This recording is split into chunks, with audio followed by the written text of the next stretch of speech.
Hello everyone, welcome to Chahal Academy. Today we are going to discuss another topic of international relations, that is Central Asia and its global perspectives. Let's begin with it.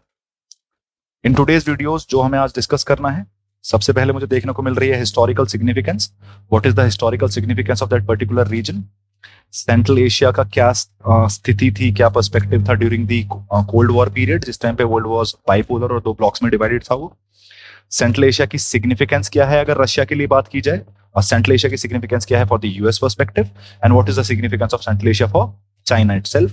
And जो last में हम discussion करेंगे that would be about the great game, जो central Asia के अंदर हमें इन तीनों major parts के बीच में चलता हुआ दिखता है. चलिए शुरू करते हैं. अगर हिस्टोरिकल सिग्निफिकेंस का पर्सपेक्टिव से बात की जा रही है तो हिस्टोरिकल पर्सपेक्टिव में सबसे पहले तो आपको ये जानना जरूरत है कि सेंट्रल एशिया कहते किसे हैं.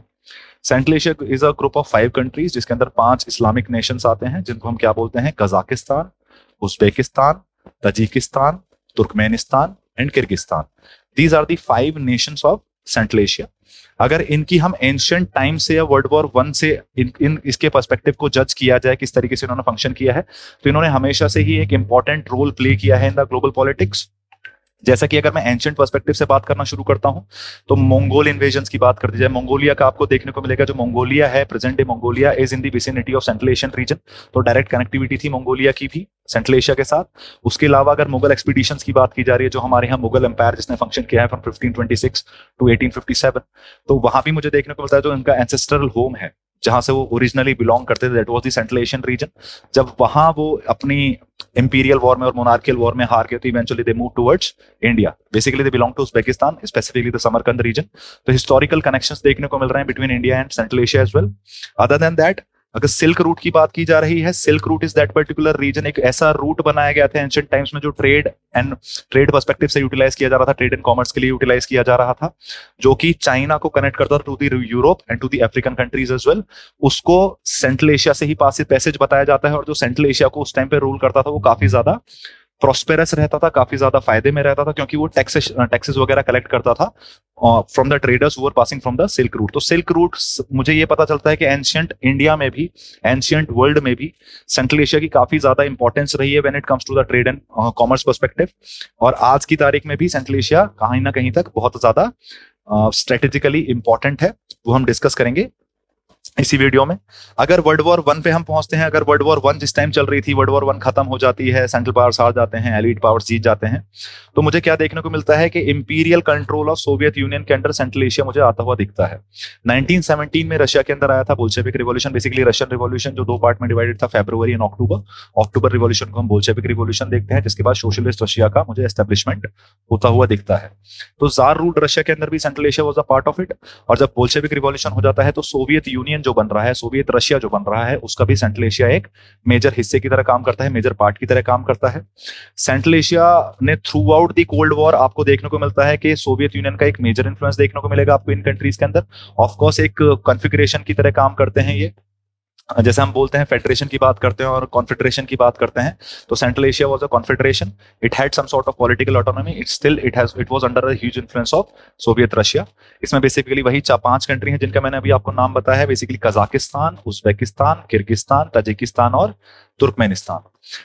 जैसे ही मुझे डिसइंटीग्रेशन दिखता है सोवियत यूनियन का, तो जितनी भी एनर्जी रिसोर्सेज अवेलेबल थी सेंट्रल एशियन कंट्रीज में, Central Asia is a very resources region, इसकी वजह से उन्होंने उसकी स्ट्रेटेजिक इंपॉर्टेंस आपको बढ़ती हुई दिखती है. Majority of the nations tried to consolidate their relations with Central Asia cause of the resource availability, और जिसकी वजह से आपको स्ट्रेटेजिक राइज जो देखने को मिलेगा सेंट्रल एशिया का, वो काफी तेजी से मिलेगा post cold war. Cold war के टाइम पे कंटिन्यूसली सोवियत इन्फ्लुएंस में था, इसलिए कोई और वहां इन्फ्लुएंस उसे नहीं कर पा रहा था.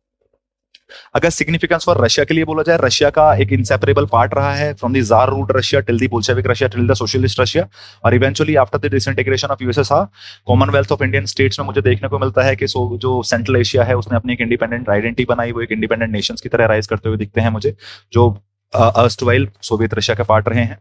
तो जब रशिया सोवियत यूनियन से रशिया बनता हुआ दिखता है, मुझे डिसइंटीग्रेटेड रशिया दिखता है, तो वो अपने आप को वापस इंपॉर्टेंट बनाना चाह रहा है इन the central Asian region.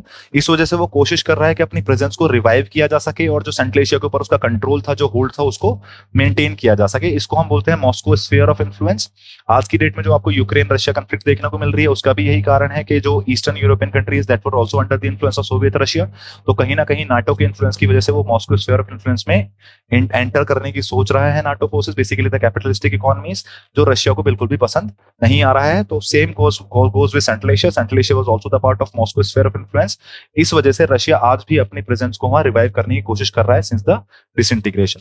Russia ने ऑयल के लिए, ऑयल पर्सपेक्टिव से, गैस पर्सपेक्टिव से, डिफेंस एंड मिनरल पर्सपेक्टिव से लॉन्ग टर्म इकोनॉमिक और डिफेंस रिलेशंस बनाने की कंटिन्यूएशन में रखा सेंट्रल एशिया के साथ। वहां अपनी हमेशा स्ट्रेटेजिक प्रेजेंस बना के रखी। देखिए, रशिया के लिए एक बोला जाता है, हमारे पास दो पर्टिकुलर थ्योरी चलती हैं इंटरनेशनल रिलेशंस में, वन ने मैकेंडर and the other one was Spykman one. तो मैकेंडर बोलते हैं कि anyone who will rule the basically eastern Europe will rule the world, and Spykman बोलते हैं whoever will rule the central Asia will rule the world। तो लेकिन India, Russia के लिए दोनों ही चीजें जरूरी हैं, क्योंकि रशिया के लिए लैंड रूट कंट्रोल करना बहुत जरूरी है, जिस वजह से सेंट्रल एशिया की इंपॉर्टेंस उसके लिए वैसे भी बहुत ज्यादा है। और secondly, it is under the vicinity of Russia itself. तो वहां किसी और एडवर्सरी का प्रेजेंस रशिया के लिए बिल्कुल भी अच्छा नहीं है, एक स्ट्रेटेजिकल लॉस माना जा सकता है। इसलिए रशिया कोशिश करता रहता है कि उसकी प्रेजेंस और उसका होल्ड बना रहे सेंट्रल एशियन रीजन पे। इस वजह से वो मल्टीपल पर्सपेक्टिव में उसके साथ अपने आप को कोऑर्डिनेट और कोलैबोरेट करने की कोशिश करता है। इस कंटेक्स्ट में रशिया ने कुछ कोशिश भी की है, जैसे मुझे देखने को मिल रहा है कलेक्टिव सिक्योरिटी ट्रीटी ऑर्गेनाइजेशन का एस्टेब्लिशमेंट किया गया है। इसमें टोटल 6 मेंबर्स हैं इंक्लूडिंग रशिया, जिसमें आपको Armenia, Belarus, Kazakhstan, Kyrgyzstan, Tajikistan, ये सब कंट्रीज देखने को मिलती हैं। दूसरा मुझे जो देखने को मिल रहा है वो मिल रहा है मुझे को यूरेशियन इकोनॉमिक यूनियन, जिसे हम ईईयू बोलते हैं। Basically this is a economic union जिसके साथ इंडिया आज की डेट में बायलैटरल ट्रेड करने के लिए, एफटीए साइन करने के लिए भी बहुत कोशिश में है और काफी अच्छे रिलेशंस मेंटेन करने की कोशिश में है, जिससे रशिया के साथ भी हमारे रिलेशन अच्छे हो जाए। इसके अंदर भी आपको 5 कंट्रीज देखने को मिलती हैं, जिसमें आर्मेनिया, बेलारूस, रशिया, कजाकिस्तान और किर्गिस्तान ईईयू का पार्ट है। तो बेसिकली कहीं ना कहीं इकोनॉमिकली और स्ट्रेटेजिकली रशिया आपको सेंट्रल एशिया के साथ अपने आप को कोऑर्डिनेट करता हुआ दिखता है, cause of its strategic importance. अगर चाइना की बात की जाए, जैसे ही कोल्ड वॉर खत्म होता है तो चाइनीज इकोनॉमी राइज करना स्टार्ट करती है। अब राइज करने के लिए उसे रिसोर्सेज की जरूरत पड़ेगी और सेंट्रल एशिया उसको एक परमानेंट सॉल्यूशन की तरह नजर आता है कि मेरे रिसोर्सेज क्रंच को, मेरी रिसोर्सेज अवेलेबिलिटी को सेंट्रल एशिया फुलफिल कर सकता है। और इसी वजह से चाइना ने 2001 में एक ऑर्गेनाइजेशन बनाई जिसे हम बोलते हैं एससीओ। बेसिकली 1997 में बनाई गई थी as the name Shanghai 5। Eventually से 2001 में शंघाई कोऑपरेशन ऑर्गेनाइजेशन बना दिया गया, which is a China led organisation. और चाइना ने बहुत काफी हैवी इन्वेस्टमेंट कर रखा है, स्पेसिफिकली अगर इंफ्रास्ट्रक्चर की बात की जा रही है सेंट्रल एशिया में, through the belt and road initiative. जो हमारे एंशिएंट सिल्क रूट था उसको रिवाइव करने की कोशिश कर रहा है China in its modern form, जिसे हम one belt one road initiative बोलते हैं या फिर बेल्ट एंड रोड इनिशिएटिव बोलते हैं। वो भी आज के डेट में आपको सेंट्रल एशिया से ही पास होता हुआ दिखता है, इसलिए आपको काफी मेजर इन्वेस्टमेंट देखने को मिलता है चाइना का इन दिस पर्टिकुलर रीजन। और इसकी वजह से बेल्ट एंड रोड इनिशिएटिव से आपको और भी, जैसे कजाकिस्तान में हमें देखने को मिलता है यूरेनियम रिजर्व्स, तो ऑयल, गैस, यूरेनियम और मल्टीपल पर्सपेक्टिव में अदर मिनरल्स की वजह से भी, काफी ज्यादा रिसोर्स रिच होने की वजह से भी सेंट्रल एशिया की स्ट्रेटेजिक इंपॉर्टेंस बहुत ज्यादा है। और majority of the super powers, majority of the जो मेजर पावर्स हैं जो वर्ल्ड के अंदर एग्जिस्ट कर रही हैं, वो सेंट्रल एशिया में अपना होल्ड बनाने के लिए कंटिन्यूसली वर्क करते रहते हैं। अगर यूएस पर्सपेक्टिव से देखा जा रहा है सिग्निफिकेंस ऑफ सेंट्रल एशिया, तो जनरली स्टार्टिंग में तो मुझे ये देखने को मिलता है जब 2001 में ग्लोबल वॉर अगेंस्ट टेररिज्म के नाम पे जब यूएस एंटर कर रहा है, अफगानिस्तान में इन्वेड कर रहा है, तालिबान रजीम को हटा रहा है, तो आपको देखने को मिलता है अफगानिस्तान और सेंट्रल एशिया एकदम विसिनिटी में है। तो लॉजिस्टिकल सपोर्ट की वजह से एक सपोर्ट एंड लॉजिस्टिकल हब की तरीके से यूएस ने देखना शुरू किया सेंट्रल एशिया को for its operation in Afghanistan. उसका कोई स्ट्रेटेजिक पर्सपेक्टिव नहीं था, लेकिन बाद में यूएस को जब रियलाइज हुआ कि this particular region has lots of potential in the context of energy resources, oil, gas, इन सब चीज, इवन द यूरेनियम, तो उस पर्सपेक्टिव से उसने वहां अपना स्ट्रेटेजिक रिलेवेंस रीगेन करने की कोशिश की। और 2 और रीजन है जिसकी वजह से मुझे दिखता है कि यूएस सेंट्रल एशिया में अपनी प्रेजेंस बनाने की कोशिश कर रहा है। सबसे पहले जो रशिया के अटेम्प्ट हैं to make its presence in the region. दूसरी चीज, जो रशिया की पाइपलाइन है, जो रशिया ऑयल प्रोवाइड करता है टुवर्ड द यूरोपियन कंट्री, तो सेंट्रल एशिया से पास होती हैं। तो उस अटेम्प्ट को न्यूट्रलाइज करने के लिए रशिया के यूएस अपनी प्रेजेंस बनाना चाहता है। दूसरी चीज आज की डेट में मुझे देखने को मिलता है कि it's not just about the Russia, it's also about the China in context of US. तो चाइना की जो प्रेजेंस है सेंट्रल एशिया में, उसकी इन्फ्लुएंस को भी लिमिट करने के लिए आपको कहीं ना कहीं यूएस का मेजर ऑब्जेक्टिव नजर आता है सेंट्रल एशिया में। अगर इंडिया की बात की जाए, how is India doing in its connectivity with Central Asia, तो हमारा कोई डायरेक्ट कनेक्टिविटी तो है नहीं, तो हमारे लैंड रूट से ही हम वहां कनेक्ट कर सकते हैं। तो connectivity is a major issue. इस वजह से हमने मल्टीपल पर्सपेक्टिव में काम करना शुरू किया है सेंट्रल एशिया में अपने रिलेशंस मेंटेन करने के लिए। जैसे 2017 में हमें क्या देखने को मिलता है, हम एससीओ के फुल मेंबरशिप मिल गई थी। 2017 में India Pakistan were made the full members of this corporation, this cooperation organisation, Shanghai Cooperation Organisation. उसके अलावा India is also the founding member of International North South Transit Corridor, जो मुझे सेंट्रल एशिया में accessibility provide करेगा। Basically International North South Corridor कहां से पास होता है? इट स्टार्ट्स फ्रॉम जेएनपीटी, जिसे नावाशावा पोर्ट भी बोलते हैं। It goes towards Bandar Abbas in basically in Iran, then its move towards the Baku in Azerbaijan, then towards Astrakhan in Russia, Astrakhan से फिर it will go towards Moscow, and Moscow से फिर Saint Petersburg. तो मेरे को एक alternative root भी provide कर रहा है, सेंट्रल एशिया में कनेक्टिविटी भी प्रोवाइड कर रहा है, यूरोप के लिए भी कनेक्टिविटी प्रोवाइड कर रहा है, और रशिया से भी लैंड कनेक्टिविटी प्रोवाइड करता है दिस पर्टिकुलर ट्रांजिट कॉरिडोर। उसके अलावा आपको यह देखने को मिलता है कि इंडिया ने चाबहार पोर्ट कंस्ट्रक्ट किया है इन ईरान, जिससे ईरान के थ्रू हम एक रेलवे लाइन बनाएंगे till the Afghanistan borders. Afghanistan में एक हाईवे डेवलप किया है इंडिया ने, जिसे हम बोलते हैं जरंज दिलाराम हाईवे।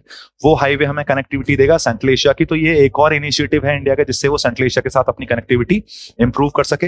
इंडिया ने एक और चीज के साथ एक्सीड किया है, जिसे हम बोल रहे हैं अशगाबत एग्रीमेंट। अशगाबत एग्रीमेंट 2011 में साइन किया गया था between the middle eastern countries and between the central Asian countries. Specifically मुझे देखने को मिलता है जो ईरान है, ओमान है, कतर है, इन्होंने सेंट्रल एशियन कंट्रीज के साथ एक एग्रीमेंट साइन किया है, ट्रेड एग्रीमेंट साइन किया है, जिससे आप ट्रांसपोर्ट ऑफ गुड्स फैसिलिटेट किया जा सकता है between central Asia and the Persian gulf. इसको भी बहुत अच्छे से यूटिलाइज कर सकता है इंडिया अपने पर्सपेक्टिव के हिसाब से। अदर देन दैट मुझे तजिकिस्तान में इंडिया का एक एयरबेस भी देखने को मिलता है। हमारा कल्चरल प्रेजेंस भी बहुत ज्यादा अच्छा है सेंट्रल एशिया के अंदर, और रिसोर्सेज रीजन होने की वजह से हमारे रिसोर्स अवेलेबिलिटी की कम की को फुलफिल कर सकता है सेंट्रल एशिया, जो हमारे लिए स्ट्रेटेजिकली काफी इंपॉर्टेंट दिखता है। ऐसे ही इंपॉर्टेंट और इन्फॉर्मेटिव वीडियोस देखने के लिए जुड़े रहिए चहल एकेडमी के साथ। Thank you so much and have a good day.